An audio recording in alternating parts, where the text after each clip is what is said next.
플레토 사피엔스라고 하는 제목의 말씀을 전하고자 합니다. 인류의 문명을 바꾼 엄청난 혁명이 한 두 번 정도 있었던 것 같습니다. 하나는 철기혁명이고 또 하나는 산업혁명입니다. 이 혁명들의 특징이 있는데 그게 뭐냐면 혁명이 발생한 이후에 그 새 문화, 새 문명을 따라가지 못하면 다 죽었다라고 하는 거예요. 철기 문명이 일어났을 때 철기 문화, 그거 따라가지 않았던 청동기 문화 어떻게 됐죠?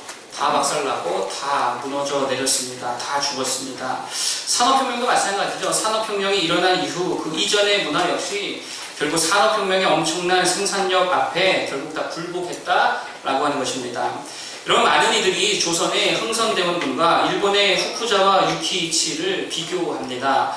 흥선대원군은 산업화된 서구 문명에 대해 어떤 정책을 폈죠? 쇄국 정책을 폈습니다. 반면에 일본의 후쿠자와 유키이치는 메이지 유신을 통하여서 적극적으로 개방하고 받아들였습니다. 그 결과 40년 만에 어떤 일이 일어났냐면 일본이 조선을 집어삼켜버렸다라고 하는 거예요. 이게 혁명의 특징입니다. 새로운 패러다임을 수용하지 못하고 따라가지 못한다. 그러면 도태되고 못 버텨내고 다 죽는다라고 하는 거예요. 기독교 역사에도 엄청난 이것과 비교할 수 없을 만한 대혁명이 한 번 일어났습니다. 그게 뭐냐면 성령의 강림 사건입니다. 혁명이란 말로 다 표현할 수가 없겠지만 그냥 그렇게 표현하겠습니다. 완전 대혁명이었다고 하는 거예요. 완전한 새 시대가 열리게 되었습니다. 따라서 철기혁명이나 산업혁명처럼 이제 주님의 백성들이 성령으로 하지 않으면 새로운 성령의 패러다임을 쫓아가지 아니하면 어떻게 되냐면요, 못 버텨요. 생명 자체가 생존이 안 된다라고 하는 거예요. 결국 다 죽어버린다라고 하는 거예요. 뭐 쫓아가지 아니하면? 성령 쫓아가지 아니하면, 성령을 하지 아니하면 그렇게 된다는 거예요. 여러분, 그래서 우리 주님께서 그 시대를 가리켜서 뭐라고 말씀하셨냐면 새 포도주를 어디에 담가야 된다고요? 새 부대에 담아야 된다 그랬어요. 새 포도주를 헌 부대에 담으면 어떻게 된다 그랬어요? 다 터져버린다 그랬습니다. 못 버틴다는 것이죠. 결국 아무 힘도 능력도 발휘할 수 없다는 거예요. 영적으로 다 죽는다는 거예요. 뭐 붙들지 않으면요? 성령 붙들지 않으면 그렇게 된다는 거예요. 여러분, 왜 믿는 자들이 믿다가 떠나죠? 왜 그렇죠? 성령으로 하지 않아서 그래요. 왜 주일 열심히 하다가 실족합니까? 마찬가지입니다. 열심히 있는데 뭐는 없었어요? 성령이 없었어요. 그러면 다 자빠져 나가 떨어진다라고 하는 거예요. 왜 죽어라고 뛰는데 열매가 없습니까? 성령으로 하지 않아서 그래요. 100%입니다. 지식으로만 하고 무슨 자기 끈기, 자기 성실, 자기 노력으로만 하고 무슨 자기 열정, 돈으로만 하려고 하니까 결국에는 실족하고 무너져 내린다라고 하는 거예요. 100%입니다. 성령으로 하지 않으면 그렇게 된다는 거예요. 여러분, 그래서 성경에 보면 절대로 사함을 받지 못하는 죄가 있다 그래요. 그런 죄가 있을까요? 있다 그래요, 성경이. 무슨 죄입니까? 성령을 모독하는 죄, 성령을 회방하는 죄는 사함을 받지 못한다는 거예요. 그럼 무슨 말입니까? 성령으로 하지 않으면 결국 다 무너진다는 거예요. 다 죽는다는 거예요. 성령에 대해 쇄국 정책 하니까 망한다는 거예요. 절대로 못 버틴다는 거예요. 절대로 성장할 수 없고 발전할 수 없고 영적인 도약을, 생명의 열매를 거둘 수 없다는 것입니다. 여러분, 그러면 성령 이전의 패러다임이 뭘까요? 성령 이전의 패러다임, 그게 뭐냐면 율법입니다. 율법이 뭐냐면 이런 거예요. 너 이거 안 하면 죽는다. 공포심으로 순종하게 하는 겁니다. 벌받기 싫어서, 저주받기 싫어서, 사업 망하고 싶지 않아서 예배하고 말씀 지키는 거, 이게 율법 패러다임이에요. 이게 이전 세대의 모습이라는 거예요. 여러분, 그렇게 우리가 신앙생활하면 몇 년이나 버티겠습니까? 그 패러다임으로 하니까 결국에는 다 죽는다. 뭘로 해야 됩니까? 성령으로 해야 될 줄 믿습니다. 하나님 주시는 힘으로 해야 될 줄로 믿습니다. 여러분, 사도 바울이 제2차 전도 여행 중에 에베소에 가게 되어집니다. 거기에서 아볼로라고 하는 유대인들의 제자들을 만나게 되어지는데, 아볼로는 말씀드린 대로 유대인이었고, 그러다 보니까 아직까지 율법 패러다임을 가지고 말씀을 강해하고 말씀을 강론하고 설교했던 사람이었어요. 실력은 좋았습니다. 사도 바울보다 웅변술도 훨씬 좋았고요. 언변의 재주가 있어가지고요, 얼마나 설교를 잘했는지 모릅니다. 그런데요, 그가 여전히 율법 패러다임 속에 갇혀 있었다라고 하는 거예요. 근데 그의 제자들을 만난 것입니다. 그런데 사도 바울이 보기에 이것들이 진짜 능력도 없고 생명도 없고 예배를 드려도 기도를 해도 찬양을 드려도 진짜 다 죽어있는 모습과 같았다라고 하는 거예요. 이거는 그냥 제 해석이에요. 그때에 사도 바울이 그들에게 물어봅니다. 뭐라고 묻냐면 너희가 믿을 때에 성령을 받았느냐? 이렇게 물어요. 너희가 믿을 때에 성령을 받았느냐? 성령 공부를 했는데, 그래 저 교회는 다니는데 헌금도 다 했는데 성령 받았냐라고. 그래서 이들이 하는 말이 뭔지 아십니까? 우리는 성령이 계심도 듣지 못하였다. 아볼로가 성경을 설교를 했어요. 근데 뭘로 하지 않았어요? 성령으로 하지 않았어요. 지식으로 했어요. 은별술로 했어요. 언변의 능력으로 해요. 화술로 했습니다. 능력이 안 나타났다는 거예요. 그러니 다 영혼이 죽어가고 있더라는 거예요. 율법 패러다임으로 종교 생활을 하니까 그런 기도에 무슨 능력이 있습니까? 그런 예배가 무슨 감격이 있습니까? 그저 율법에 사로잡혀서 남 비판은 잘하고 판단하고 정죄는 잘하지만 진짜 복음의 능력과 생명의 능력은 하나도 없더라는 거예요. 여러분 지난주와 비교해서 제가 좀 뭐 달라지지 않았습니까? 아무도 모르시는군요. 제가 어제 머리를 잘랐습니다. 머리카락을 잘랐습니다. 근데 미용실 가서 이렇게 머리를 하고 있는데 미장원 사장님과 그 옆에 친구 같았어요. 친구분이 엄청나게 이야기를 하면서 그러더라는 거예요. 그러다가 갑자기 사장님이 갑자기 뜬금없이 그 친구가 이렇게 말합니다. 나 벌써 한 달째 교회 안 가고 있다? 이러는 거예요. 그래서 그 옆에 친구가 불신자 같아요. 이 친구가 이렇게 말합니다. 이참에 그냥 너 아예 가지 마. 그러더라고요. 야, 가만 놔두면 안 되겠다 싶어서 제가 껴들었습니다. 아니 뭐 한 달 동안 무슨 바쁜 일이 있으셨길래 교회를 못 나가셨습니까? 가만히 있다가 제가 그렇게 껴들었어요. 그랬더니 저한테 목사님이시냐고, 맞다고, 고생동에서 목회하고 있다, 그러시냐고 하면서 이야기를 하시는데 그분이 그러는 거예요. 사실 본인이 교회를 정말 초등학교 때부터 오랫동안 다녔다는 거예요. 그래서 다녀야 되는 것도 알고 뭐 그렇게 가기 싫은 것도 아닌데 이상하게 그렇게 열심히 다녀지진 않더라는 거예요. 이상하게 자꾸 안 가게 되더라는 거예요. 여러분 수십 년 다녔는데도 왜 그 모양인 줄 아십니까? 뭘로 안 해서 그래요? 성령으로 하지 않아서. 여전히 율법적 패러다임에 그 안에서 다니고 있으니 그게 안 되더라는 거예요. 세술은 어디에 담가야 합니까? 새 부대에 담가야 된다는 거예요. 성령 강림은요 영적 대혁명 사건입니다. 따라서 우리가 이제 성령으로 하지 않으면 절대로 못 버틴다는 거예요. 결국 살아남지 못해 다 죽습니다. 성령으로 할 수 있는 모두가 되기를 축복합니다. 성령을 구해야지요. 쇄국정책 하지 말고 개국정책으로 정말 성령으로 행할 수 있는 모두가 되기를 축복합니다. 그러면 성령이 오셔서 하는 일이 뭐냐? 이게 오늘의 본론인데 세 가지를 말씀드리겠습니다. 성령이 오셔서 하는 일 세 가지가 뭐냐? 책망하시고 감당케 하시고 기쁨으로 충만케 하신다라고 하는 것입니다. 한 가지씩 살피기를 원합니다. 첫 번째로 책망하신다라고 하는 거예요.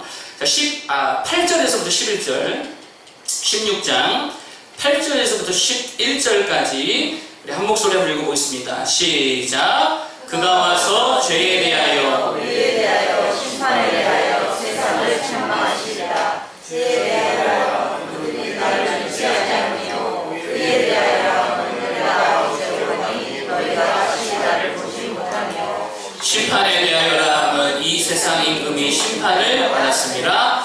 아멘. 성령께서 오셔서 책망하시는데 여러분 책망이 뭡니까? 책망이란 이런 거예요. 우리 안에 각인시킨다. 제가요, 저희 자녀들이 있잖아요. 자녀들을 절대로 봐주지 않는 한 가지가 있습니다. 다른 것들은 어느 정도 좀 봐줄 때도 있는데 절대로 내가 용납할 수 없는 한 가지. 그게 뭐냐면 거짓말할 때입니다. 거짓말했다. 그럼 무조건 엉덩이 불이 나도록 맞는 겁니다. 왜 그러냐면 각인시켜주려고 그러는 거예요. 거짓말하면 너는 안 돼. 앞으로도 절대로 거짓말하지 않는 사람이 되라 라고 하는 메시지를 각인시켜 주려고 그렇게 하고 있다는 거예요. 여러분, 그러니까 성령의 책망하시는 사역은 결국 뭐냐면 우리의 인격 속에 각인시키신다라고 하는 거예요. 그러면 뭐를 각인시키느냐? 간단하게 세 가지 말하고 있는데 죄에 대하여, 의에 대하여, 심판에 대하여 우리 안에 강력하게 각인하시는 성령의 사역이 있다는 거예요. 먼저 성령은요, 죄에 대하여 각인시켜줍니다. 그게 9절이지요. 자, 여기 보면 죄가 무엇인지에 대해서 말씀해주고 있습니다. 이거 죄가 뭐래요? 나를 믿지 않는 거, 예수를 믿지 않는 거, 이게 죄라는 거예요. 예수님 의지하지 않는 거, 이게 죄라는 거예요. 이걸 성령이 끊임없이 우리 인격 안에 증거하시고 책망하시고 각인하신다는 거예요. 여러분, 그래서 예수만 의지하게 하신 게 성령의 사역인 줄로 믿습니다. 여러분, 성령 없는 자들도 죄에 대하여 말해요, 말 안 해요? 그들도 말해요. 근데 그들이 말하는 죄는 뭐냐면 도덕적인 죄, 윤리적인 죄, 사회 규범적 죄에 대해서 말합니다. 뭐 이런 거죠. 간음, 살인, 도둑질, 불법, 사기. 그런데 성령께서 오셔서 우리에게 죄에 대해 다시 한번 말씀해 주시는데 진짜 큰 죄가 뭐냐? 예수 의지하지 않는 거. 이게 진짜 큰 죄다. 성도의 가장 큰 죄악이 뭐냐? 게으른 거 아닙니다. 술 먹는 거 아닙니다. 물론 술 먹으면 안 되죠. 근데 그거 아니에요. 말이 거친 것도 아니에요. 운전 험하게 하는 것도 아닙니다. 종교개혁자 루터도 술 엄청나게 먹었대요. 그게 아니라는 거예요. 그럼 진짜 뭐가 큰 죄냐? 죽어라고 예수 의지하지 않는, 이게 진짜 큰 죄라는 거예요. 기도하지 않는, 진짜 믿음 없이 사는 거, 이게 제일 큰 죄라고 성령이 우리 안에 책망하시고 각인하시는 거예요. 근데 우리는 아직까지도 성령으로 하지 않고 율법 패러다임으로 하니까요, 맨날 어떻게 말하냐면, 누가 뭐 혼전 임신했다더라, 여자 문제 있다더라, 이혼했다더라, 목회자가 돈 너무 밝히더라, 무슨 논문 표절했다더라, 어떻게 믿는 사람이 저런 말을 할 수 있냐? 맨날 도덕과 윤리와 사회 규범적 관점으로만 보고 있다는 거예요. 물론 그게 죄입니다. 그게 잘했다는 얘기가 아닌데, 근데 정작 그렇게 비판하고 정죄하면서 자기는 뭐 하고 있어요? 예수 의지 안 해요. 기도하지 않아요. 누가 더 큰 죄인이에요? 다윗의 죄가 뭐죠? 다윗의 죄는 간음과 살인이었습니다. 사울의 죄는 뭐죠? 하나님 의지하지 않은 겁니다. 성경이 누구를 더 큰 죄인으로 봅니까? 다윗이에요? 아니요. 사울입니다. 여러분, 그래서 성령의 사람은 늘 뭐 하는 사람이냐면요, 진짜 예수 의지하는 사람이라는 거예요. 기도하는 사람이라는 거예요. 성경에서 성령이 임할 때에 방언했다라는 말이 종종 나오죠. 이게 무슨 말이냐면, 성령이 임하면 자동반사적으로 기도가 나온다. 절대적으로 주를 의지하게 된다는 것입니다. 여러분, 정말 성령으로 각인될 수 있기를 바랍니다. 뭐가 진짜 죄라고요? 성도라면서 예수 의지하지 않는 거, 그게 가장 큰 죄라는 것입니다. 그리고 두 번째로 성령은 의에 대해서도 각인하신다, 이렇게 말하죠. 10절입니다. 한번 읽어볼까요? 10절 시작. 의에 대하여라 함은 내가 아버지께로 가니 너희가 다시 나를 보지 못하리요. 아멘. 의라는 말이 무슨 말입니까? 쉬운 말로 하면 능력이다, 이렇게 생각하면 되겠죠. 그럼 뭐가 우리의 의, 우리의 능력이 되느냐? 여기 보니까 이렇게 말하고 있습니다. 내가 아버지께로 가니 너희가 다시 나를 보지 못하며, 뭐 하시겠다는 거예요? 죽으시겠다는 거예요. 죽겠다는 거예요. 십자가 죽음이라는 것입니다. 예수님이 아버지께로 가시기 때문에, 십자가 죽임 당한 이후에 하나님께로 가시기 때문에 너희가 다시 나를 보지 못한다 라고 말씀하고 있다는 거예요. 뭐냐면 예수님의 죽음을 의미하는 것이죠. 예수님의 십자가 죽음입니다. 이게 우리의 뭐라는 거예요? 이게 우리의 의고 우리의 능력이라는 거예요. 성령이 우리에게 오시면 이거 증거하신다는 거예요.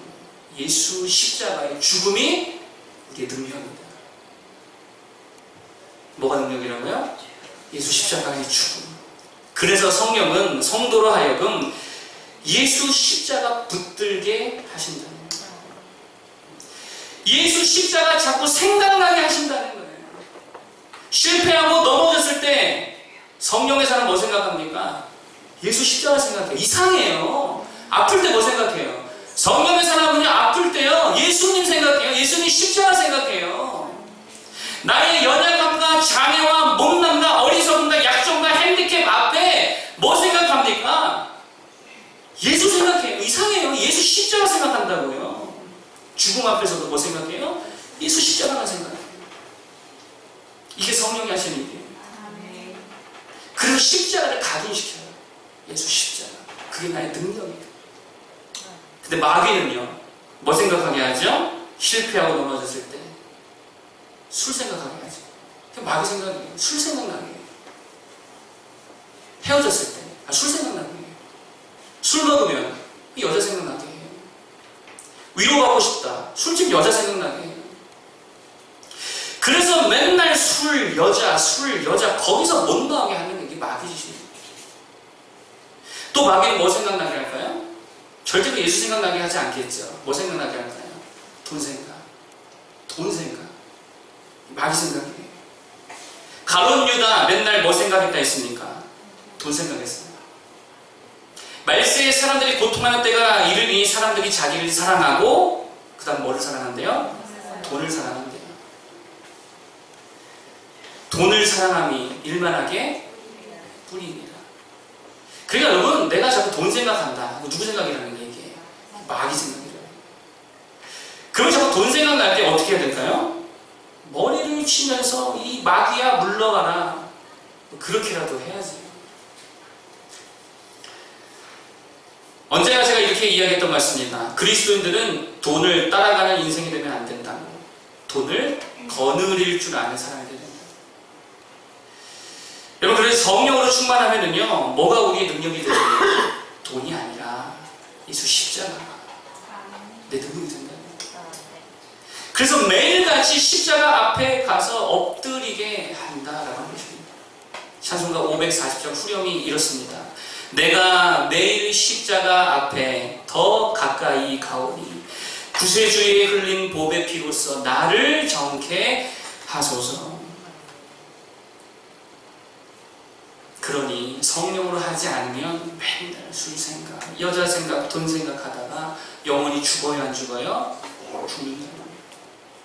세 번째 성령이 각인한 게 뭐냐? 심판에 대하여 각인하십니다. 11절 볼까요? 11절 시작. 심판에 대하여라 함은 이 세상 임금이 심판을 받았습니다. 아멘. 이 세상의 임금이 누굽니까? 심판하는 사람이잖아요. 재판하는 사람이잖아요. 근데 그도 뭐 했대요? 심판을 받았다는.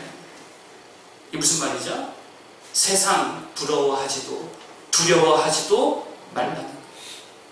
왜요? 더 크신 주님이 계시다니까요. 세상 최고의 권력자 같잖아요. 그가 다 판단하고 다 자기 마음대로 하는 것 같지만 그도 하나님 앞에 심판받는다는 거예요. 하나님이 존재하신다는 거예요. 그렇기 때문에 좀 덜 버는 거 두려워 말고, 좀 결혼 늦어진 거 두려워 말고, 세상 부러워하지도 말라는 거예요. 그 힘을 누가 주신다고요? 성령께서 주십니다. 여러분, 그러니까 우리가 성령으로 살지 않으니까 맨날 세상 두려워하고 세상 부러워한다는 거예요. 예수 십자가 붙들지 않는다. 하나님 의지하지 않는다는. 그러니 다 죽게 되더라라고 하는 것입니다. 성령으로 인해 정말 예수 의지하고 십자가 붙들고 세상 부러워하지도 두려워하지도 않는 진짜 믿음에 사는 성령 충만한 사람들 되기를 축복합니다. 두 번째로 성령이 오셔서 하시는 일이 뭐냐? 다 감당케 하신다는 거예요. 다 감당케 하신다. 자, 12절과 13절 읽어보겠습니다. 12절, 13절. 의미를 생각하면서 읽어보겠습니다. 시작. 내가 너희에게 이를 것이 많으나 지금은 너희가 감당하지 못하리라. 그러나 진리의 성령이 오시면 그가 너희를 모든 진리 가운데로 인도하시니 그가 스스로 말하지 않고 오직 들은 것을 말하며 장래를 너희에게 알리시리라. 아멘. 12절에 지금은 너희가 뭐하지 못하리라? 감당하지 못하리라. 그런데 13절에 그러나 진리의 성령이 오시면 이러이러하게 되어서 어떻게 된다는 거예요? 감당하게 하신다는 거예요. 여러분, 성령께서 우리에게 오신다. 우리가 성령으로 충만하다. 그러면 감당케 될 줄로 믿습니다. 이렇게 보면은요, 우리가 좀 뭔가를 할 때 잘 감당이 안 될 때가 있죠. 그 이유가 뭐냐면 사실 동기부여가 좀 안 될 때 감당이 안 돼요. 내가 왜 해야 되는 거야? 도대체 뭔 의미가 있는데 동기부여가 안 되면 감당이 안 됩니다. 그럼 왜 동기부여가 안 되는 줄 아십니까? 그 영광을 모르기 때문에. 선교의 영광을 모르니까 선교에 대한 동기부여가 안 돼요. 감당이 안 되는 거예요. 예배의 영광을 모르니까요, 주일도 하나 못 지키는 거예요. 한 달이나 빠져는 이러고 있는 거예요. 감당이 안 됩니다. 정말 예수님을 위해 죽고 썩고 낮아지는 그 삶의 영광, 그 진짜 영광을 모르니까 못하는 여러분 지난 금요일에 이런 말씀 드렸습니다. 찰나라도, 순간에 찰나라도 쓰임받는 자들이 되자. 여러분 그런데 그 찰나조차도 쓰임받는 것을 감당하지 못하는 이유가 무엇입니까? 그 영광을 모르기 때문이라니까요. 그 영광이라고 하기 좀 어려울 수 있죠. 그냥 상이라고 해도 될 것 같습니다. 상급을 모르는 거예요. 그 일에 대한 하나님 부어주신 참된 상을 모르기 때문에 동기부여도 안 되고 감당도 안 되는 거예요. 야곱과 에서라고 하는 창세기 보면 쌍둥이 형제가 있었습니다. 야곱과 에서. 실질적으로 장자가 에서였고 둘째가 야곱이었습니다. 그런데 에서는 장자의 자격을 감당하지 못했어요. 결국 야곱에게 장자의 명분과 축복을 다 빼앗겨 버립니다. 왜 그랬는 줄 아십니까? 장자의 명분과 자격이 갖는 그 엄청난 영광을 못 받았는 거예요. 그 상의 가치를 보지 못했습니다. 그래서 팥죽 한 그릇에, 자기 배고프다고 팥죽 한 그릇에 자기 그 장자의 명분을 어떻게 해요? 팔아넘는 거예요. 반대로 야곱은요, 그 상의 가치를 알았어요. 그 영광을 알았어요. 장자의 축복의 영광을 안 거예요. 눈을 불을 켜고요, 어떻게든 저것을 가져가려고 하더라고요. 감당하더라고요. 여러분, 우리가 왜 직분 감당 못합니까? 장로, 권사, 집사, 직분 왜 감당 못하죠? 그 영광을 못 보는 거예요. 돈은 잘 봐요. 돈의 흐름은 기가 막히게 봅니다. 하늘의 상급을 못 봐요. 하늘의 영광을 못 봐요. 그래 직분 감당이 안 돼요. 여러분 애들도 마찬가지예요. 공부를 못하는 이유가 뭡니까? 원래 못하는 게 아닌데 그건 핑계죠. 그들이 공부를 열심히 한 이후에 장래의 그 영광을 못 보니까 공부를 안 하는 동기부여가 안 돼서. 여러분 왜 우리가 말씀 순종을 감당 못하고 기도하기를 감당 못하고 예배하기를 감당 못하는 줄 아세요? 그 영광에 대하여 장님이기 때문에 그렇습니다. 그럼 왜 못 봅니까? 성령 충만하지 않아서. 보게 하신 분이 누구예요? 성령님. 그래서 오늘 본문이 뭐라 그러냐? 13절, 14절. 13절, 14절. 다시 한번 읽어보겠습니다. 시작. 그러나 진리의 성령이 오시면 그가 너희를 모든 진리 가운데로 인도하시리니 그가 스스로 말하지 않고 오직 들은 것을 말하며 장래일을 너희에게 알리시리라. 그가 내 영광을 나타내리니 내 것을 가지고 너희에게 알리시겠습니다. 아멘. 성령이 오시면 우리의 장래의 영광을, 그리스도 예수 안에 있는 그 엄청난 영광을 뭐 하신다는 거예요? 보이신다는 거예요. 알게 하신다는 거예요. 영광을 보면 감당 못합니까? 감당하죠. 여러분 스테반 집사님께서 순교를 감당할 수 있었던 힘이 어디에 있었습니까? 막 돌들이 날라와서 머리통을 깨고 갈비뼈를 부스러뜨리고 코피가 터져 나가는 순간에도 성령께서 보이신 하늘의 영광을 봤다는 거예요. 그러니 돌 날라오는 게 안 보이는 거예요. 뭐만 보여요? 영광만 보이는 거예요. 그 찬란한 영광만 보는 거예요. 그러니 순교를 감당할 수 있는 거예요. 초점 오류라는 말이 있습니다. 초점 오류. 그게 뭐냐면 우리가 어떤 한 가지에 집중하게 되면 다른 건 하나도 안 보인다는 게 이게 초점 오류라는 거예요. 한 강연자가 자기 이야기를 했습니다. 자신이 군대에서 태권도 때문에 불면증을 앓았대요. 그러니까 태권도를 잘 못하면 밤에 남들은 재워놓고서는 밤중이라도 나와서 훈련시키고 막 다리 찢어놓고 막 이렇게 뭐 그런 걸 시켰나봐요. 그래서 밤에도 훈련 받으면 잠을 잘 못 자가지고 불면증 걸렸대, 태권도 때문에. 그런데 그때 당시에 자기보다 더 태권도를 못하는 동기가 있었대요. 근데 그 동기가 자기에 되게 위로가 되었다는 거예요.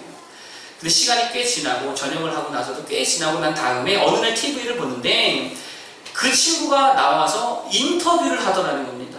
봤더니 어떤 판사 대표로서 나와서 한 2분 정도 이렇게 법에 대한 어떤 이야기를 했다라고 하는 거예요. 근데 인터뷰 내용을 하나도 들리지도 않고 계속 머릿속에 뭐만 생각나냐면 쟤 나보다 태권도 엄청 못하던 애였는데 그 생각만 났다는 거예요. 그러니까 들리지도 않고 다른 게 보이지도 않더라는 거예요. 이 이야기를 하면서 초점 오류에 대해서 강의를 했습니다. 여러분, 근데 성령이 우리에게 충만히 임하시면 우리도 마찬가지예요. 초점 오류가 난다는 거예요. 뭐 보느라? 성령이 밝히 보이시는 그 하늘의 영광을, 장래의 영광을 바라보느라 초점 오류가 나서 다른 것을 못 보는 거예요. 그 영광 보며 다 감당하게 된다. 우리가 하나님 앞에 왜 11조 못 드리죠? 그 영광을 몰라서요. 장차 주실 진정한 축복의 가치를 하나도 못 보기 때문에 못 드리는 거죠. 그걸 본 사람들이 있습니다. 강철한 카네기 이런 사람들. 창조라자고의 김광석 회장. 지난주 말씀드린 대기업, 저는 이 기업 잘 모르겠습니다만 최희순 회장. 이런 사람들은 그 가치, 그 영광을 아니까 10의 1조, 10의 2조, 10의 9조까지 드리더라고요. 근데 못 보는 자들은 왜 못 본다고요? 뭐가 없어서? 성령이 없어서. 그러니 뭐만 보이냐? 육신의 정욕, 안목의 정욕, 이생의 자랑. 이건 누구에게서 왔다 그래요? 성경이? 세상으로부터 왔다 그래요. 그러니 그것만 보니까 초점 오류로 인해 다른 것 못 보다가 결국은 무너지게 되더라고요. 여러분, 밭에 감추인 보화를 본 사람은 야, 이 밭에 이 엄청난 보화가 붙여있구나. 이걸 본 사람은 흔들립니까? 안 흔들립니까? 안 흔들립니다. 그 밭을 사는 일을 감당해 못해요. 감당해요. 집 팔고 땅 팔고 냉장고 팔아서라도 그 밭을 기어이 사고 만다라고 하는 거예요. 봤기 때문에. 근데 못 보잖아요. 그러면 아무리 옆에서 야, 저 땅 사라, 저 땅에 보아 있다 아무리 말해도 중고 자전거 하나도 못 판다는 거예요. 사람은요, 자기가 봐야 감당하는 거예요. 여러분, 우리가 자꾸 하나님 보여달라고, 나와 함께 계시는 것을 증명해달라고, 나를 도와주는 거 맞냐고, 그 영광을 보여달라 이렇게 이야기하는데, 그때 주님이 뭐라고 응답하실까요? 이렇게 응답하시지 않을까요? 네 눈을 좀 뜨라. 눈을 감은 채로 보여달라 하면 보이겠냐고. 주님이 그러지 않으실까요? 눈을 뜨려면 어떻게 해야 됩니까? 성령 충만해야 될 줄 믿습니다. 그 영광이 보여요.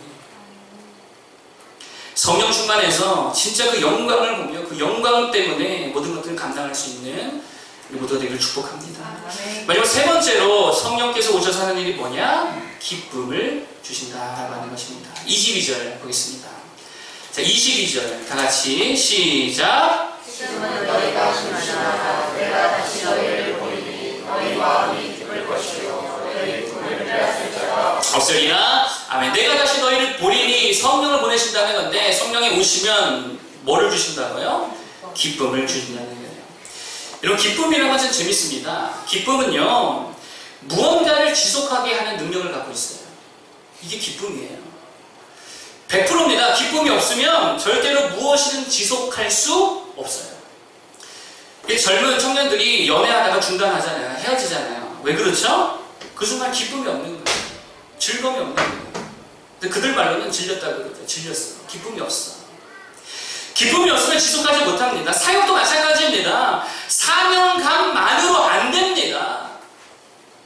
열매라고 하는, 열매를 통한 기쁨이 있을 때에 그 사역이 힘있게 지속이 되는 거예요. 여러분, 왜 우리가 기도든 예배든 봉사든 전도든 지속이 안 되냐면 기쁨이 없기 때문에 지속이 안 되는 거라니까요. 그럼 아까 율법주의 말씀드렸는데, 율법주의는 결국 버텨내지 못한다고 했습니다. 왜 그러냐면 율법적 패러다임에 뭐가 없습니까? 절대로 기쁨이 없습니다. 뭐만 있냐면 의무만 있죠. 두려움만 있죠. 그래서 오래 못 가는 거예요. 반면에 사람은요, 자기가 기뻐하는 일이면 참 재밌습니다. 생명을 바쳐서라도 그 일을 한다니까요. 이게 신기해요. 기쁘잖아요. 그러면 가치 없어 보이는 일들도 생명을 바쳐 합니다. 젊은 애들 게임하는 거 보세요. 막 죽어라고 하잖아요. 그 왜 그렇죠? 기뻐서 하는 거예요. 제가 제일 이해 안 가는 사람들이 있습니다. 그게 뭐냐면 암벽 등반 하시는 분들. 저는 정말 그 이해가 안 가거든요. 근데 그들은 그걸 목숨을 걸고 해요. 왜 하죠? 기뻐서. 재밌으니까. 즐거우니까. 자이로드롭, 뭐 88열차 이런 거 타는 것도 저 이해가 잘 안 갑니다. 그게 돈 내고 그 무서운 걸 타고 다니나. 근데 왜 타고 다녀요? 재밌으니까, 즐거우니까 한다는 거예요. 히말라야 산맥 정상에 왜 사람들이 목숨 걸고 도전하죠? 그게 그들의 그 기쁨인 거예요.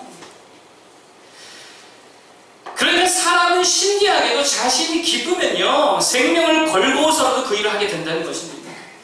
기도가 기뻐보세요. 시키지 않아도 하지. 예배가 기뻐보세요.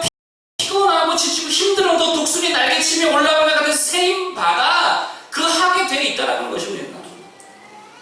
바람 피는 남자들의 특징이 있죠. 그게 뭐냐면 코피가 터지도록 만나고 다녀요.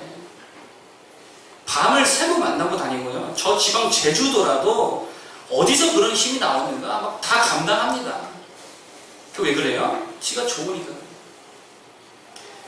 여러분, 그런데 그런 영적인 기쁨을 누가 주시냐? 성령 하나님 주시죠.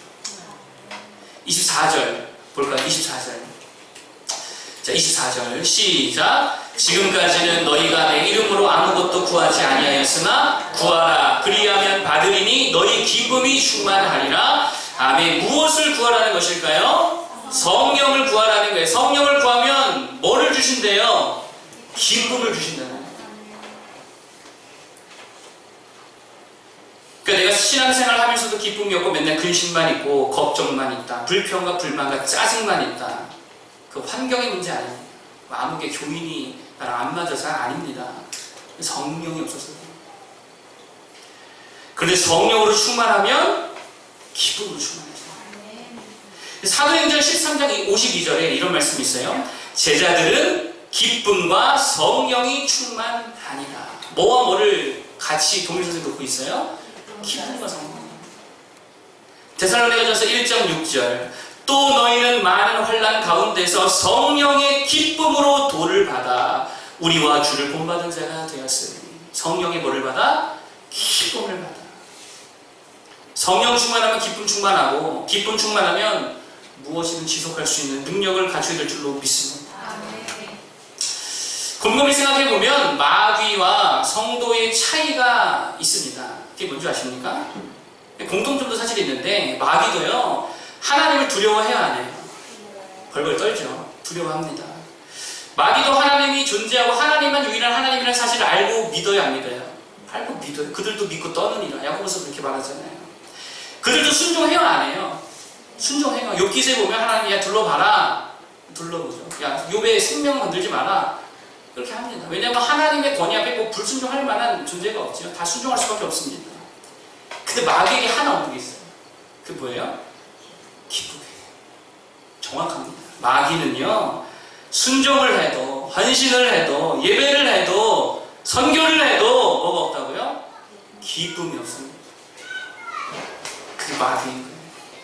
그래서 성령의 9가지 열매 중에 으뜸이 뭡니까? 으뜸은 사랑. 두 번째는 뭡니까? 희락이에요. 기쁨이에요.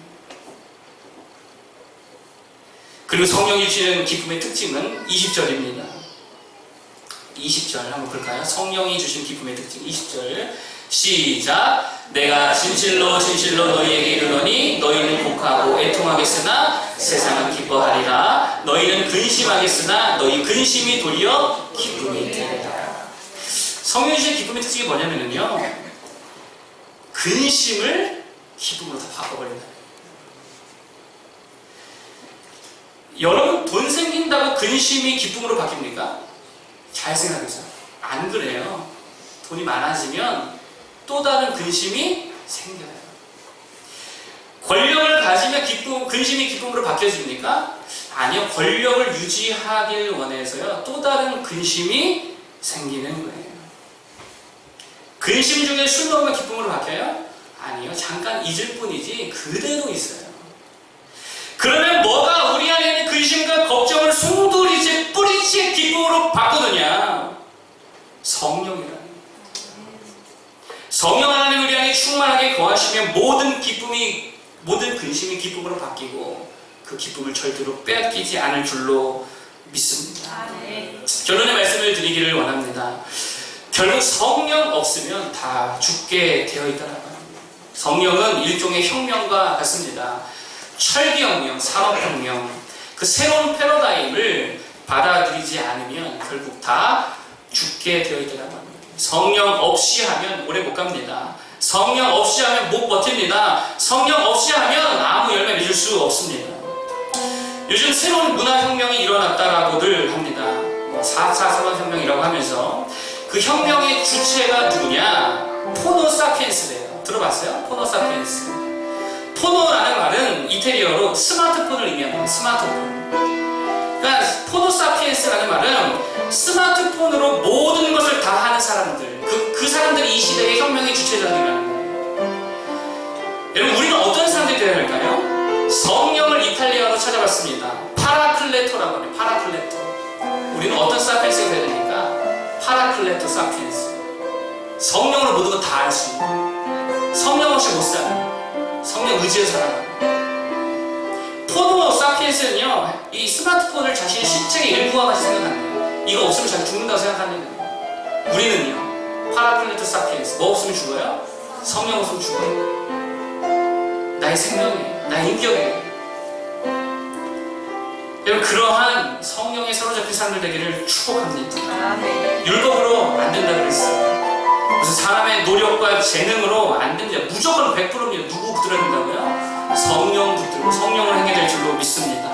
그래야 우리 안에 각인돼요. 예수를 의지하는 힘이 생겨요. 십자가를 생각하는 능력이 생겨요. 세상을 부러워하지도 두려워하지도 않는 힘이 성령으로부터 공급된다라고 하는 것입니다. 그리고 성령의 영광을 보여주세요. 영광을 보면 시키지 않아도 감당합니다.